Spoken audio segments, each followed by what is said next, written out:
Hello, ह्या व्हिडिओमध्ये आपण लाईट याविषयी ओळख करून घेणार आहे.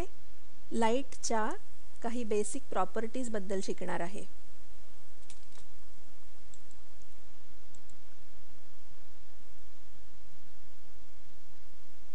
आपण आधीपासूनच शिकलेलो आहोत आता की प्लांट्स सनलाईट वापरून फूड तयार करतात. सनलाईट हा प्लांट्सच्या ग्रोथसाठी आवश्यक आहे. याच प्लांट्सचे फ्रूट्स, लीव्स खाल्ले की आपल्यालाही एनर्जी मिळते. ग्रो करायला, काम करायला, व्यायाम करायला जी एनर्जी लागते ती आपण अन्नामधून मिळवतो आणि प्लांट्स हा आपल्या फूडचा मोठा पोर्शन आहेत.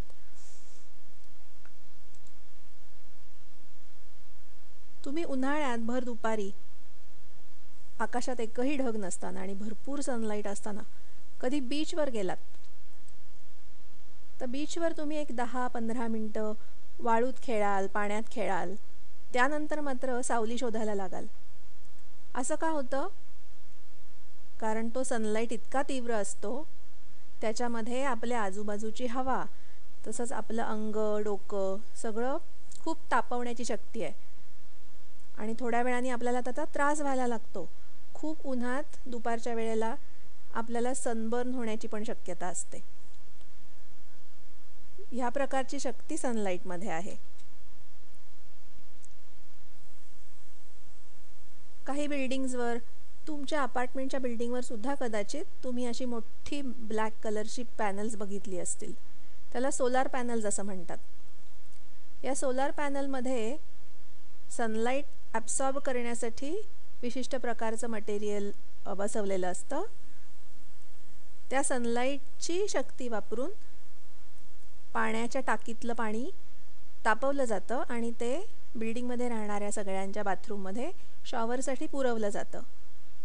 काही ठिकाणी तर नवीन सोलार पॅनल्स अशा स्वरूपाची आली आहेत की सनलाईट ॲब्सॉर्ब करून बॅटरीजसुद्धा चार्ज केल्या जातात. या सगळ्या उदाहरणातनं आपल्याला काय लक्षात येतं आहे? तर लाईट म्हणजे एनर्जीचा एक स्वरूप आहे. Light is a form of energy. असा हा सनलाईट सूर्यापासून पृथ्वीपर्यंत रोज पोचतो. तो कशातून? किंवा संध्याकाळी सूर्य मावळल्यानंतर रात्रीच्या काळ्या आकाशात आपल्याला स्टार्स दिसतात. त्या स्टार्सचा प्रकाश, ज्याला चांदणं म्हणतो आपण, ते सुद्धा आपल्यापर्यंत पोचतं.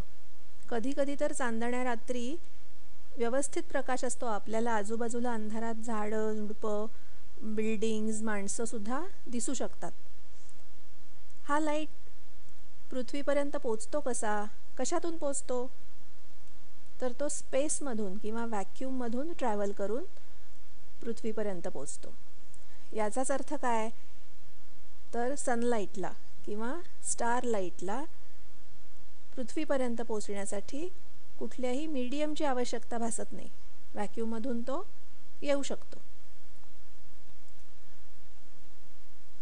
आता हा एक मध्ये फोटो दिसतोय तो ॲक्वेटिक लाईफचा फोटो आहे. एक अंडर वॉटर कॅमेरा ठेवला आहे ज्याच्यात आपल्याला तळाजवळ काही प्लांट्स दिसत आहेत, पाण्यामध्ये काही फिश दिसत आहेत. हे सगळ्या लिव्हिंग थिंग्सना काही प्रमाणात सनलाईटची आवश्यकता असते. तो सनलाईट यांना कसा मिळतो पाण्याच्या खाली? तर या फोटोत दिसतोय तसा तो पाण्यातूनही ट्रॅव्हल करतो. म्हणजेच sunlight or light can travel through water. कधीतरी रात्री तुमच्या रूममध्ये अंधार आहे आणि तुम्हाला काहीतरी शोधायचं आहे. तुम्ही टॉर्च लावला वस्तू शोधण्यासाठी. त्या टॉर्चच्या प्रकाशात तुम्हाला वस्तू दिसते. आता हा लाईट प्रवास करण्यासाठी, ह्या लाईटसाठी तुमच्या खोलीत स्पेस, व्हॅक्यूम किंवा वॉटर असं काही भरलं आहे का? तर नाही. तुमच्या खोलीत आहे हवा, एअर. याचाच अर्थ लाईट एअरमधून पण ट्रॅव्हल करतो. आपण आता उदाहरण घेऊया सनग्लासेसचं. किंवा रीडिंग ग्लासेस तुम्ही पाहिले असतील. त्या रीडिंग ग्लासेस कशाच्या बनवलेल्या असतात? ग्लासच्या किंवा काचेच्या. आता ह्या इमेजमध्ये सुद्धा टॉर्चला पुढे अशी एक ग्लास लावलेली असते. टॉर्चचा प्रकाश त्यातून बाहेर येतो, याचाच अर्थ तो त्या ग्लासमधून ट्रॅव्हल करून बाहेर येतो. यावरून काय कळतंय की light can travel through glass. असे काही ऑब्जेक्ट्स आहेत ज्याच्यामधून लाईट प्रवास करू शकतो किंवा पास होऊ शकतो. अशा ऑब्जेक्ट्सना ट्रान्सपरंट ऑब्जेक्ट्स म्हणतो आपण. Water, air, glass, plastic, acrylic ही काही ट्रान्सपरंट मटेरियल्सची उदाहरणं आहेत. काही ऑब्जेक्ट्समधून सगळा लाईट पास होण्याच्या ऐवजी थोडासाच लाईट पास होतो, थोडा कमी लाईट पास होतो. अशा ऑब्जेक्ट्सना ट्रान्सल्युसंट ऑब्जेक्ट्स म्हणतात. ह्या स्लाईडमध्ये आपण मुख्य काय पाहिलं तर लाईट मीडियममधून ट्रॅव्हल करू शकतो, काही विशिष्ट मीडियममधून, किंवा मीडियम नसेल तरीसुद्धा लाईट ट्रॅव्हल करतो स्पेस आणि व्हॅक्यूममधून.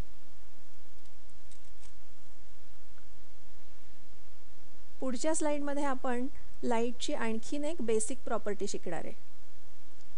तुम्ही उन्हात उभा राहिलात किंवा कुठल्याही प्रकाशाच्या सोर्स पुढे, लाईट सोर्स ज्याला म्हणतो आपण, टॉर्च, कॅन्डलची फ्लेम, एखादा इलेक्ट्रिक बल्ब किंवा सन, यांच्यासमोर एखादी वस्तू धरली आपण हवेत, तर लाईट सोर्सच्या ऑपोजिट साईडला त्या वस्तूची शॅडो म्हणजे सावली पडते. हे तुम्ही पुष्कळ ठिकाणी पाहिलं असेल. ही शॅडो म्हणजे काय आणि ती का तयार होते? जसं ह्या केसमध्ये टॉर्च आणि पडदा यांच्यामध्ये आपण एक सीडी अशी धरलेली आहे. त्या सीडीची डार्क कलरची शॅडो पडद्यावर पडली.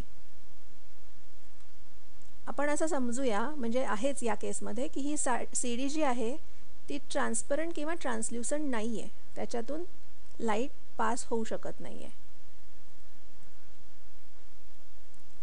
ह्या शॅडोचं कारण काय आहे? याचं कारण असं आहे की टॉर्चपासून निघणारा जो प्रकाश आहे, लाईट रेज आहेत, ते असे सरळ दिशेतच ट्रॅव्हल करतात.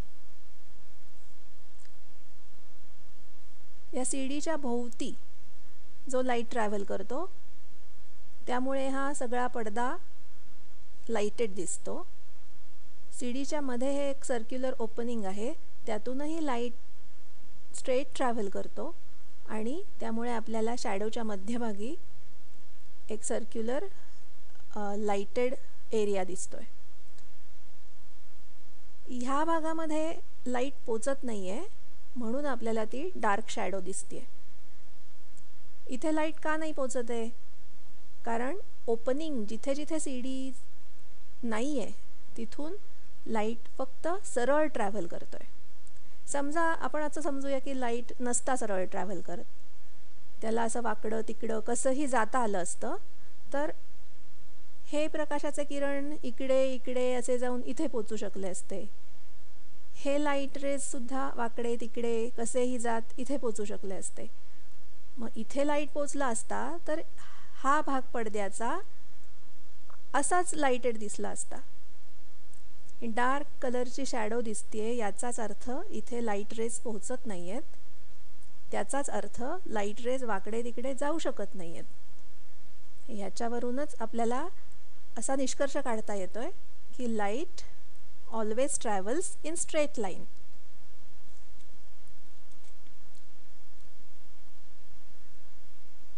स्ट्रेट लाईनमध्ये तर लाईट ट्रॅव्हल करतोच, परंतु त्याची जी ट्रॅव्हल करण्याची पद्धत आहे ती वेव्ह सारखी आहे. त्यालाच म्हणतात light has a form of a wave. Waves म्हणजे लाटा. तुम्ही एखाद्या शांत अशा तळ्याजवळ गेलात, वॉटर सरफेस एकदम स्टिल आहे, आणि त्या पाण्यात तुम्ही हळूच एक खडा टाकलात, तर काय होतं, जिथे खडा पाण्यात शिरतो त्या पॉईंटपासनं अशी कॉन्सेंट्रिक सर्कल्समध्ये रिपल्स दिसायला लागतात पाण्याच्या सरफेसवर. त्या पाण्यात समजा एखादं इथे वाळलेलं पान तरंगत असेल, तुम्ही खडा टाकून रिपल्स तयार केल्यावरती त्या रिपल्समुळे ज्या लाटा तयार होतात त्यामुळे हे पान हळूहळू थोड्या वेळाने असा प्रवास करत दूर जाताना दिसतं आपल्याला. आता रिपल्समुळे किंवा लाटांमुळे पाणी असं वर खाली हलतं, डिस्टर्ब होतं किंवा डचमळतं असं आपण म्हणूया, ज्याला इंग्लिशमध्ये अंड्युलेशन्स म्हणू. तशा प्रकारे ते पाणी किंवा पाण्याचा पृष्ठभाग हलतो. पण त्या हालचालीमुळे म्हणजे पानही तसंच हेलकावे घेतं, पण त्या पानाचा प्रवास मात्र असा सरळ रेषेत होतो. हेच मॉडेल लाईट वेव्सच्या प्रवासासाठी पण उपयोगी पडतं आपल्याला. तो समजून घेऊया आपण. लाईटही अशाच प्रकारे प्रवास करतो, म्हणजे तो एका ठिकाणून निघतो सोर्स ऑफ लाईटपासनं आणि स्ट्रेट लाईनमध्ये पोचतो. लाईटचा रे कधीही असा वेव्हसारखा असा वर खाली अंड्युलेटिंग प्रवास करत नाही. लाईट रे ट्रॅव्हल्स स्ट्रेट. फक्त त्याची जी हालचाल आहे किंवा त्याची जाण्याची जी पद्धत आहे ती अशी झुलत आहे असं समजा ना, लाटेसारखी. त्यामुळे light travels in straight line आणि लाईट इज अ वेव्ह, या दोन गोष्टींमध्ये कन्फ्यूज होऊ नका. इथे होपफुली तुम्हाला आता क्लिअर झालं असेल की लाईटची जाण्याची पद्धत किंवा त्याची चाल किंवा त्याची हालचाल लाटेसारखी आहे, पण तो सरळ रेषेतच प्रवास करतो. आपण एक ओव्हरव्ह्यू घेऊया की या व्हिडिओत आपण काय काय आत्ता माहिती मिळवली. आपण बघितलं की लाईट म्हणजे एक प्रकारची एनर्जी आहे. लाईट वेगवेगळ्या प्रकारच्या मीडियममधून ट्रॅव्हल करू शकतो, पण मीडियम नसलं, जसं स्पेस किंवा व्हॅक्यूममधून सनलाईट आपल्यापर्यंत पोचतो, मीडियम नसलं तरीसुद्धा लाईट ट्रॅव्हल करतो. Light always travels in straight line. सरळ रेषेत ट्रॅव्हल करतो लाईट, पण लाईटची ट्रॅव्हल करण्याची पद्धत एखाद्या लाटेप्रमाणे किंवा वेव्हसारखी आहे. त्यामुळे light is a wave form. तुम्हाला होपफुली लाईटबद्दल काही बेसिक माहिती ह्याच्यातून क्लिअरली मिळाली असेल. आता पुन्हा आपण भेटू तेव्हा लाईटबद्दल आणखी थोडंसं खोलात जाऊन नवीन काही माहिती मिळवूया. Good bye.